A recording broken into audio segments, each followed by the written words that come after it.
శ్రీవర్ధన్ గారు ఇక్కడ అంటే ఇప్పుడు సార్ చెప్పింది మీకు ఇచ్చిన సర్వేలో ఎక్కడెక్కడ ఎన్నెన్ని సీట్లు అన్నీ కనపడుతున్నది తెలుస్తోంది. సర్వేలోనే గతం కంటే కొంచెం తగ్గే అవకాశం కూడా ఉంది. వాళ్ళు 290 అంటే తగ్గొచ్చు కూడా 303తో పోల్చుకుంటే. దట్టు 303 బీజేపీకి సింగిల్గా వచ్చిన సీట్లు. ఈసారి ఎన్డీఏ కూటమికి మొత్తానికి కలిపి కూడా ఒక 8 నుంచి 10 సీట్లు తగ్గొచ్చు అన్నది ఒక అర్చన అయితే, 335 దాకా కూడా రావచ్చు అన్నది ఇంకొక వెర్షన్. ఇక్కడ నా పాయింట్ ఏంటంటే కొన్ని పెద్ద రాష్ట్రాలు ఇప్పుడు వారు చెప్పారు సరే యూపీలో ప్రస్తుతానికి మీకు ఎదురు కనపట్ల, ఎందుకంటే కాంగ్రెస్ అక్కడ పూర్తిగా కనుమరుగైపోయిన పరిస్థితి. గత ఎన్నికల్లో కూడా వాళ్ళు నష్టం చేసుకున్నారు, పొత్తులు సక్రమంగా కుదరలేదు. అంటే ఈసారి ఒక ప్రయత్నం కాంగ్రెస్ ఒక అంతర్గతంగా కొన్ని కమిటీలు వేసుకుని ఒక్కొక్క రాష్ట్రంలో అసలు పరిస్థితి ఏముందనేది వాళ్ళు సమాచారం తెప్పించుకుంటా ఉన్నారు. పొత్తులు ఇంకా ఒక రూపం తీసుకోలేదు. అక్కడ బీఎస్పీ లాంటి పార్టీ కలవకపోవచ్చు, కానీ సమాజ్వాదీ పార్టీ అయితే కలవటానికి ఛాన్స్ ఉందని ఇప్పటికి ఉన్నటువంటి అంచనా. మహారాష్ట్రలో గతంలో మీతో శివసేన మొత్తంగా ఉంది. ఈ సర్వేలో కూడా మనకు తెలుస్తుంది మహారాష్ట్రలో మీకు సీట్లు తగ్గుతాయని చెప్తా ఉన్నారు. మనం అన్నీ ఒకేసారి కాకుండా రెండు తీసుకుందాం. యూపీ, మహారాష్ట్ర. ఇప్పుడు మహారాష్ట్రలో ఎన్సీపీ చీలిక వర్గం, శివసేన చీలిక వర్గం, కాంగ్రెస్ కలిసి ఉన్నాయి. గతంలో మీకు అక్కడ చాలా భారీగా సీట్లు వచ్చినటువంటి పరిస్థితి. ఒక మహారాష్ట్రలోనే 48లో మీకు 41 సీట్లు వచ్చాయి. ఈసారి అక్కడ ఖచ్చితంగా తగ్గుతాయని చెప్తా ఉన్నారు. 26 నుంచి 25 మాత్రమే, దాదాపు ఒక 13-14 సీట్లు తగ్గే అవకాశం ఉందంటున్నారు. ఇంకా పొత్తు వాళ్ళకి సరైన రూపానికి వస్తే బహుశా పెరగొచ్చు కూడా. ఏం చెప్తారు యూపీ అండ్ మహారాష్ట్ర గురించి?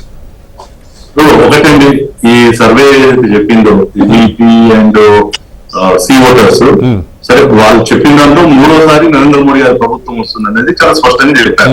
అయితే మా అంచనా ఏంటంటే వీరు చెప్పిన అంచనా కన్నా భారతీయ జనతా పార్టీ ఈసారి 400 సీట్లు ప్లస్ పైన ఒక మిషన్ తోటి ఆల్రెడీ అమిత్ షా, మరి మా జేపీ నడ్డా, నరేంద్ర మోడీ గారి యొక్క వ్యూహంలో ఆల్రెడీ ఆ యొక్క వర్క్ అనేది ప్రారంభమైంది. అయితే ఈ రోజు ఏదైతే చర్చ జరుగుతుందో అంటే భారతీయ జనతా పార్టీని నిర్వహించాలి అనే ఒక ఎన్డీఏ కూటమిగా వచ్చిందో, అసలు ఈ కూటమికి స్పష్టత లేనటువంటి సందర్భం.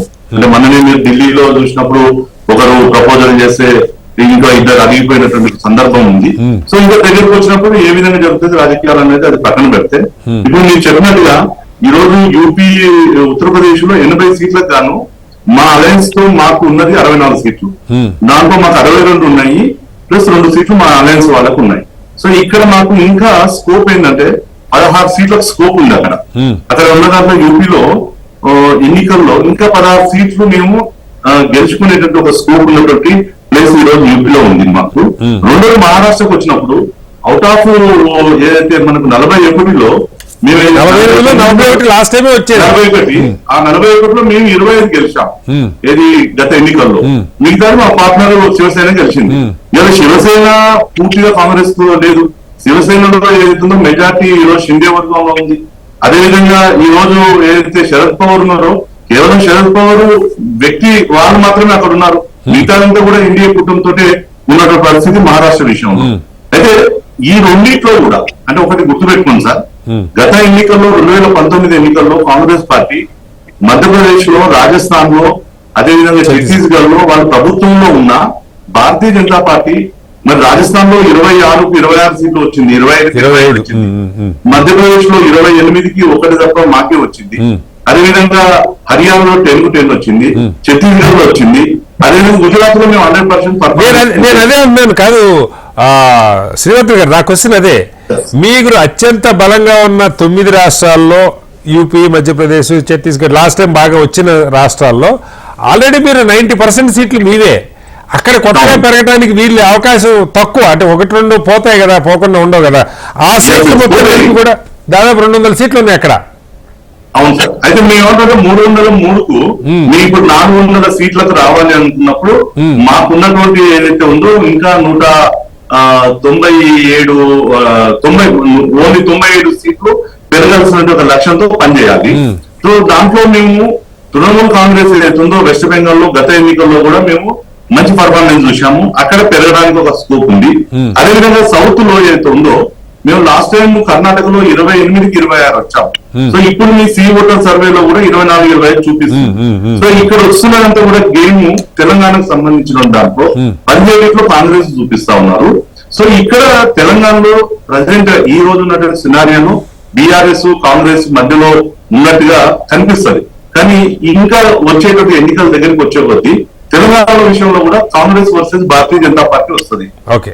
ఎందుకంటే మోడీ ఎన్నికలు ఇవి దేశానికి సంబంధించిన ఎన్నికలు అనేది ప్రజల్లో చాలా స్పష్టత ఉంది. ఎందుకంటే మేము మన ఎన్నికల్లో కూడా లోకల్ ఎన్నికల్లో మాట్లాడేటప్పుడు అందరూ కూడా సో ఈ ఎన్నికల్లో మేము వేయలేము, ఇప్పుడు మీకు ఓటేస్తే కేసీఆర్ దింపలేము, ఇక్కడ కేసీఆర్ ని దింపాలి, నెక్స్ట్ నరేంద్ర మోడీ గారిని కేంద్రంలో తీసుకురావాలి. కాబట్టి ఏదైతే కాంగ్రెస్ కు అభిమానం ఉన్నోళ్ళు, బీఆర్ఎస్ కు అభిమానం ఉన్నోళ్ళు సెంట్రల్ కు వచ్చినప్పుడు నరేంద్ర మోడీ గారికి ఓటింగ్ చేయడానికి అవకాశం ఉంది. సో కొన్ని రోజుల తర్వాత జరిగేటువంటి ఓటర్ అనాలిసిస్ లో మాకు తెలంగాణ నుంచి కూడా ఓటు పెరిగేటువంటి ఒకటి ఉంది. రెండోది ఏంటంటే లాస్ట్ టైం తమిళనాడులో డిఎంకే కు అవుట్ ఆఫ్ డిఎంకే ఉన్నటువంటి సీట్లు ఏదైతే ఉందో ఈసారి మాకు అక్కడ పెరిగేటువంటి అవకాశం ఉంది. 23 సీట్లు ఉంది. సో ఆ లాస్ట్ టైం గవర్నమెంట్ లో ఏఐడిఎంకేతో మేము కలిసి ఉండడం, అప్పుడు ఉన్నటువంటి గవర్నమెంట్ వ్యతిరేకత కారణంగా అక్కడ తక్కువ ఉన్నది. సో ఇక్కడ మేము పెరిగేదానికి ఉంది. అదేవిధంగా కేరళలో కూడా ఇవాళ కాంగ్రెస్ సౌత్ లో కూడా పెరుగుతా ఉంటారు మీరు, కర్ణాటక అదే అంటున్నా, కేరళలో కూడా కాంగ్రెస్ కమ్యూనిస్టులు ఏదైతే కలిసి రాజకీయాలు చేస్తున్నారో అంటే ఇక్కడ కిందికి వచ్చినప్పుడు కొట్లాడుతున్నారు, పైన కలుస్తున్నారు అనేది ఇవాళ ప్రజలకు మేధావులకు కింద వరకు ఒక చర్చ అయింది. కాబట్టి ఈసారి పెరిగి మా 400+ మిషన్ లో సౌత్ ను అదేవిధంగా యూపీలో ఉన్నటువంటి కొంత భాగము వెస్ట్ బెంగాల్ లో కూడా మేము దీని మీద ప్రయత్నం చేస్తాం. కాబట్టి ఈ 400+ సీట్లు మేము రీచ్ కావడానికి మాకు